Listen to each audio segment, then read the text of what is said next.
We're not a bar. We're not looking to be a bar. We don't ever want to be a bar. We are a restaurant that serves beer and wine. And that's the problem. Elisa Young opened up her East Mountains restaurant, the Backside Ale House, a year and a half ago. Whoa, see you at Sandia Crust. Her husband just opened up the Sandia Crust Pizza Company right next door. And 3 Pinot Grigio. And both are still placing orders to sell booze, despite the objections of neighbors who filed a lawsuit. The Young say beer and wine help attract customers. And without the alcohol, they doubt the 2 restaurants would survive. People do like to come in and either have a pizza and a beer, or they would like to have a burger and a beer. Customers have a lot to choose from, too. A wide range of beer is on tap, and a long list of wines take up much of the menu.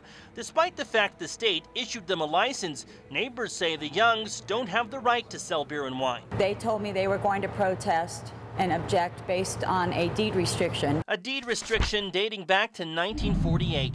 That's when the owners of the land where the restaurants currently sit drew up a list of restrictions that stick with the land to this day.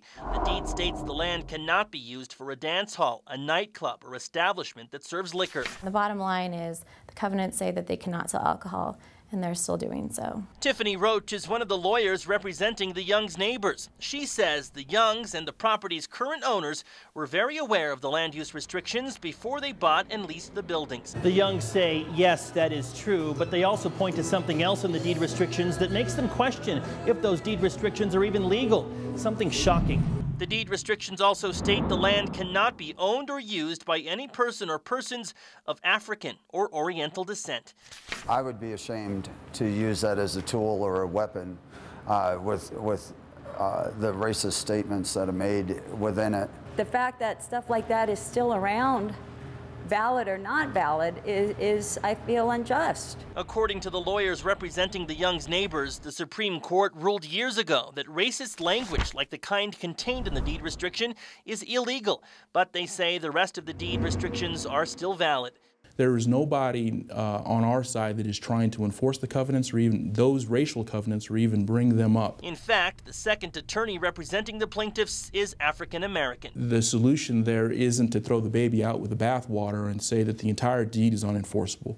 The solution is to simply ignore the language that is offensive and unenforceable, and the rest of the language in there conveying the property rights would then be enforceable. That will be up to a judge to decide once the case goes to trial in June.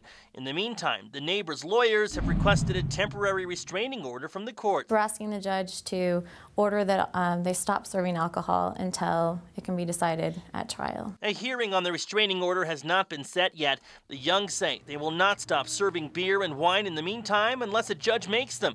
They insist doing so would force them to shut down. I would have to.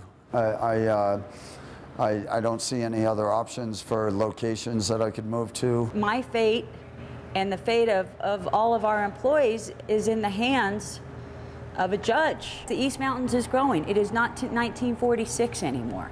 It is 2011. Tim Maestas, KRQE News 13.